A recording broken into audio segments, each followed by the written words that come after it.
ചില ചാപ്റ്ററുകൾ അടച്ചു പൂട്ടേണ്ടി വരും.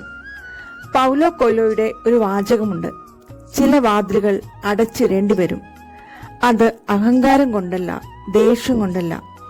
അത് തുറന്നിട്ടാലും അതിൽ നിന്നും നമുക്ക് നമ്മുടെ ജീവിതത്തിന് ആവശ്യമായ വെളിച്ചമോ കാറ്റോ ഒന്നും തന്നെ ലഭിക്കില്ല.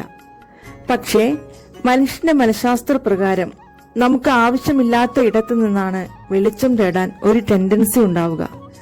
പല സയൻസിലൂടെ അത് വെളിപ്പെട്ട് കിട്ടിയാലും, അതായത് നമുക്ക് വേണ്ടാത്തതാണ്, അതിൽ നിന്ന് നമുക്കൊരു ഗുണവും ഉണ്ടാവില്ല എന്നൊക്കെ നമുക്ക് വെളിപ്പെട്ട് കിട്ടിയാലും നമ്മുടെ മനസ്സ് അത് തേടിക്കൊണ്ടേയിരിക്കും. ദൈവം നമ്മുടെ ജീവിതത്തിൽ നിന്ന് ആഗ്രഹിക്കുന്നത് എപ്പോഴും നമുക്ക് നന്മയായിട്ടുള്ളതാണ് എന്നുള്ള ഒരു തിരിച്ചറിവ് നമുക്ക് ഓരോരുത്തർക്കും ഉണ്ടാകട്ടെ. നമുക്ക് മാത്രമായ നന്മകൾ കണ്ടെത്തി അത് പിന്തുടർന്ന് നമ്മുടെ ജീവിതം ഏറ്റവും മനോഹരമാക്കി തീർക്കുവാൻ നമുക്ക് ഓരോരുത്തർക്കും കഴിയട്ടെ.